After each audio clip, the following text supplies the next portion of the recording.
최근 뉴스 SNS에서 가장 심각하게 다루는 문제가 뭔지 아시나요? 바로 물가 상승입니다.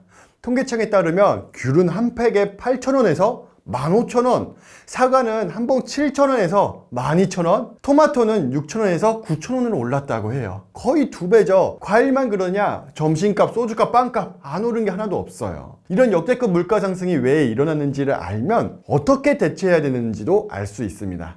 영상을 끝까지 보시는 분들은 그 이유와 해결 방법 모두 알 수 있을 테니까 기대해 주세요.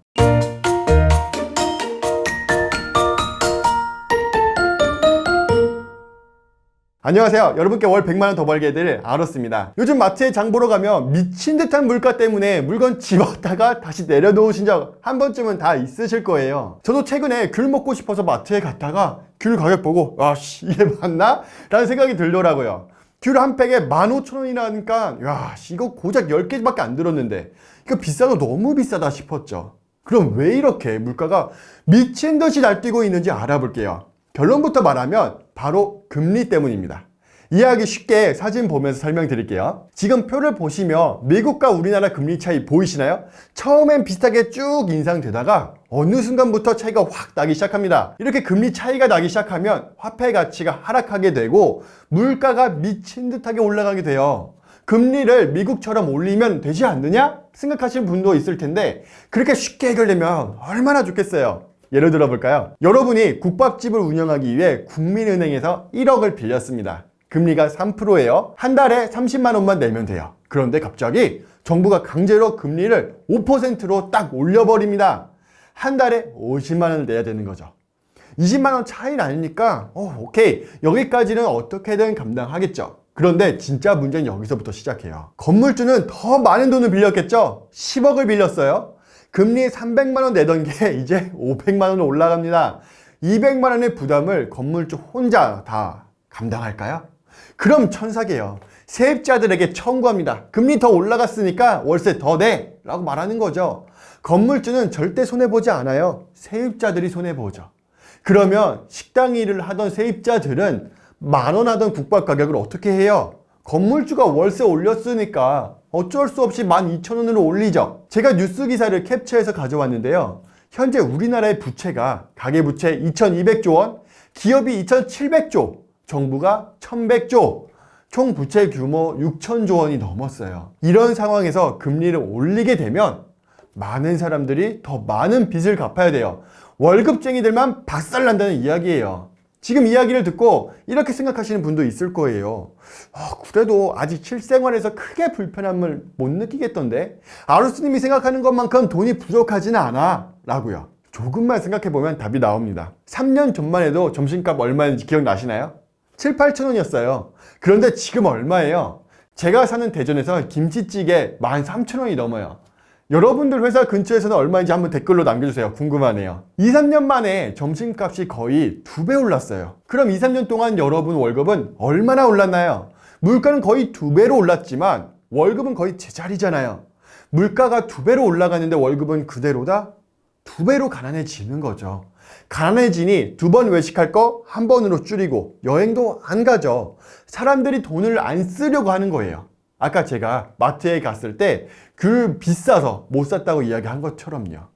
결국 자영업자들은 폐업하게 되고 자영업자가 폐업하니 대기업도 죽게 됩니다. 이런 상황을 숫자로 보여주는 게 직장인 투잡 비율이에요. 통계를 보잖아요.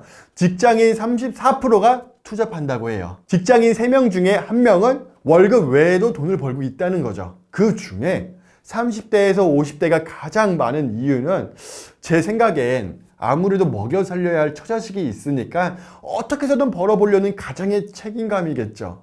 대단한 분들입니다.